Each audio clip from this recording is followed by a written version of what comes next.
Hello and welcome to Long Island Legal. I am Patrick McCormick, a partner at Campolo, Middleton, and McCormick, a full-service law firm located in Ronkonkoma, right at the entrance to MacArthur Airport, with East End offices on Main Street in Bridgehampton. I'm very happy this morning to have with me John Lemanski, the Director of Litigation Support Services at Cerini & Associates. Cerini & Associates is a full-service premier accounting firm on Long Island located in Bohemia in Suffolk County. Good morning, John. Nice to have you with us today. Thanks, Matt. Appreciate the opportunity. As we get going here, why don't you let us know a little bit about Cerini & Associates and what the firm does? Well, as you said, Pat, it's a premier full-service accounting firm with specialties in the not-for-profit area as well as now in the for-profit area. Growth over the past couple of years has been pretty explosive there, and part of that growth is manifested in the development of litigation support group, which I'm now very happy to be the director of for Cerini & Associates. And litigation support near and dear to my heart. I know we use your services quite often, but it's all, from my experience, it's a misunderstood and misused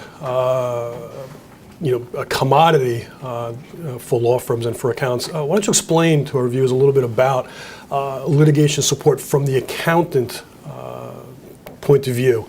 The services you can provide and when clients ought to be thinking about using the services and what type of services are available.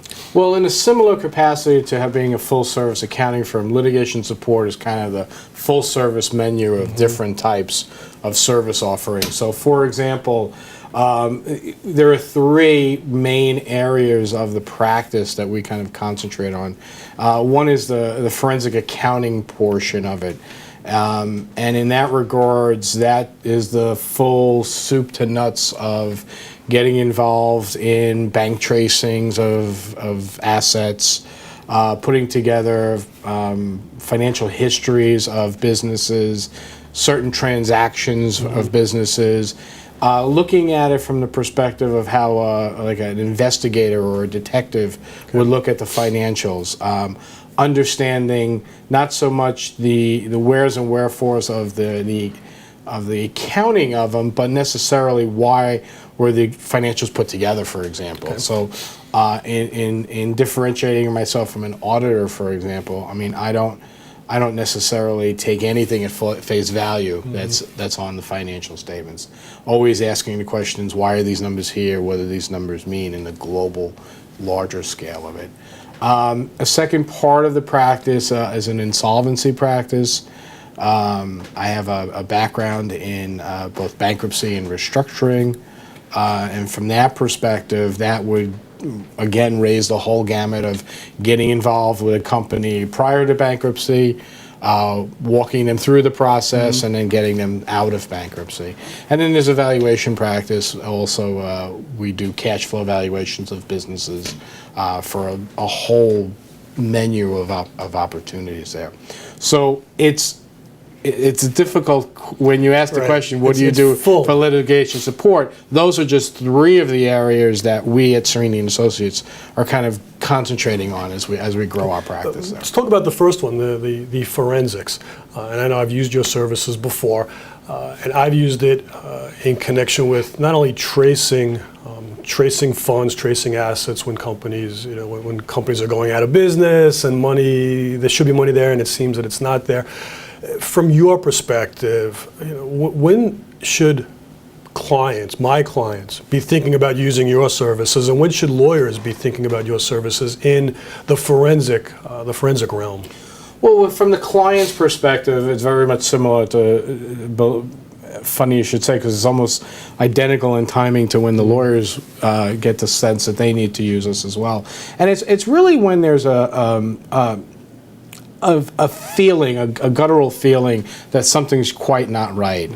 It could be, a business owner who's going through his checkbook and suddenly realizing, wait a minute, there's a pattern here that I'm just not getting a good sense for. From our perspective, we love to be brought in, as well as the lawyers, we love to be brought in earlier in the situation when you initially think something's wrong. A lot of times, especially in situations with forensic matters with small businesses, medium-sized businesses, there's a lot of loyalty and trust that's built in amongst the employees. So the owner or the chief financial person in charge of the business, a little hesitant to say, well, maybe I'm misreading this. That our bookkeeper has been with us for 20 years. They would never do anything like that. And that's where I always kind of caution them and say, yeah, but what if they are? So we love to get in early. If I do a lot of speaking on fraud issues, and a lot of times what will happen is the mere belief that something may not be going right, and then you bring someone into the equation, you'd be surprised how word spreads pretty quickly. And if there is something going on, you can kind of tamp it down pretty quickly. So the earlier the better. Don't necessarily, I always tell business owners, if you have a feeling, you're the best one to know if something's not right in your business. You live your business. If you got that sense, give us a call. Let's just kind of, I like to say, come in and kick some tires a little bit, and let's see what goes on. Yeah, I've had the experience. It happens in both medium to large companies as well as smaller companies, where for some reason there's either a dispute between owners, shareholders, partners, and there's I'll be asked, we're thinking there might be a dissolution somewhere in the future. We don't know. We're thinking about it. And my gut reaction at that point always is, let me get you in the beginning while everybody is friendly to take a quick look. Do you see value in that?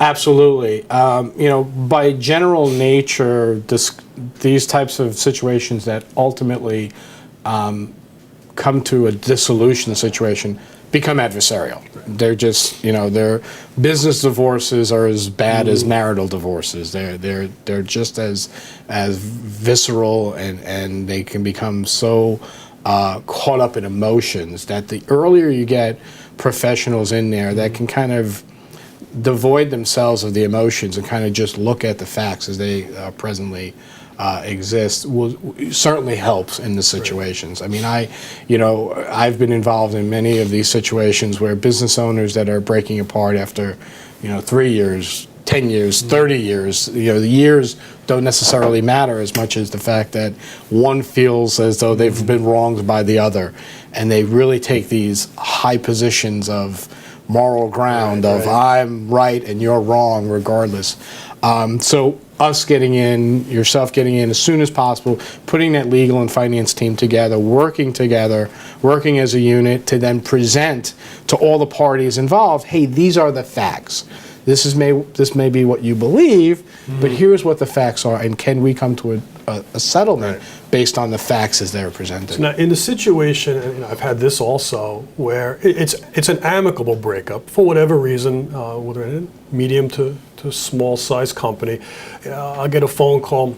We just think we're going to go our separate ways, and we just want somebody to tell us what it's worth. And then we'll take care of splitting it up and doing what has to happen. Do you find yourself involved in those types of situations? And what type of information, what books do you want to look at to confirm, for business owners' value or that things are recorded the right way, things are okay, so that they can move forward? Well, as I always tell people, valuation is an art. It's not a science. So there's not a real... There are methodologies that you go through to get to the ultimate value conclusion, but other than that, how you get there is really the art that's involved. So in amicable situations, where you have full reign of all the books and records, all the tax returns and all that, it makes life a lot easier where you can generate the information you need. I mean, normally, for evaluation, I'm looking at 3 to 5 years of historical books and records. I'm looking at 3 to 5 years of historical tax returns. Now, in many cases, that doesn't exist. In many cases, small, brand new companies may have just a couple of years. So we adjust our data gathering for the length of time that the company's been in business. And you just anticipated a question or a topic actually, and I see this happening quite frequently. Companies will come in, they'll have a bookkeeper, especially on a smaller scale, and they'll have their QuickBooks files, and their bookkeeper will record certain things, but they don't have, other than tax returns, a tremendous amount of documentation and backup documentation.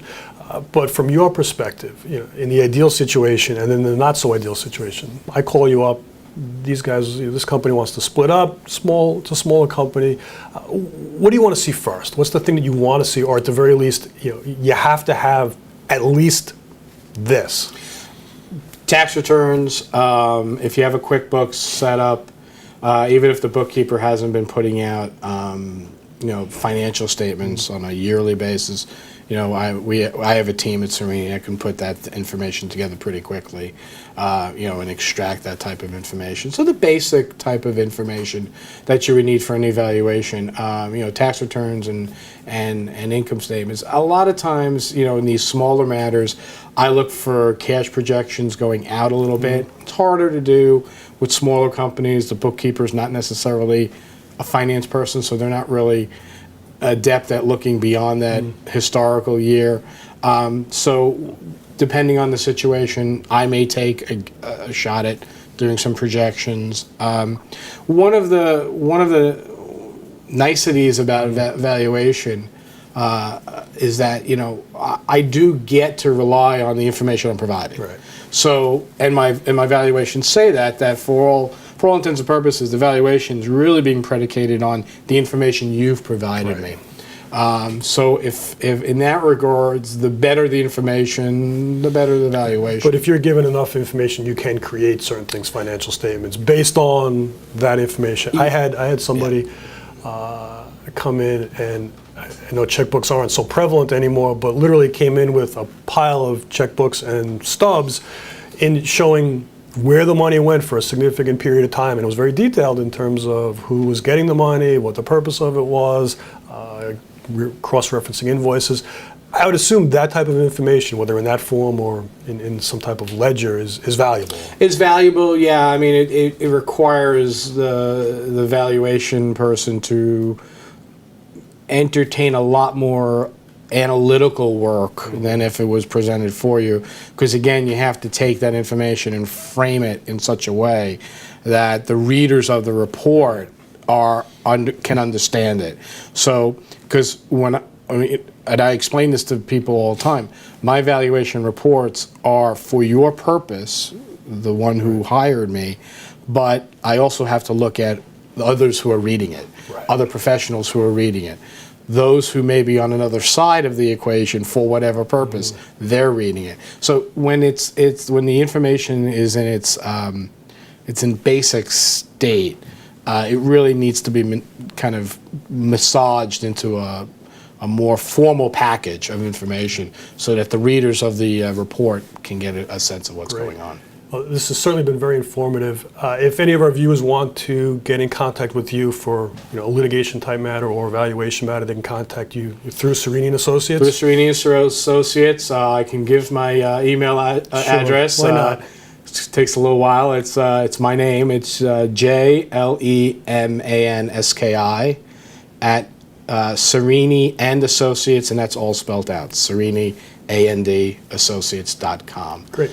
And I look forward to the opportunity, and thank you very much for having me. Thank you very much.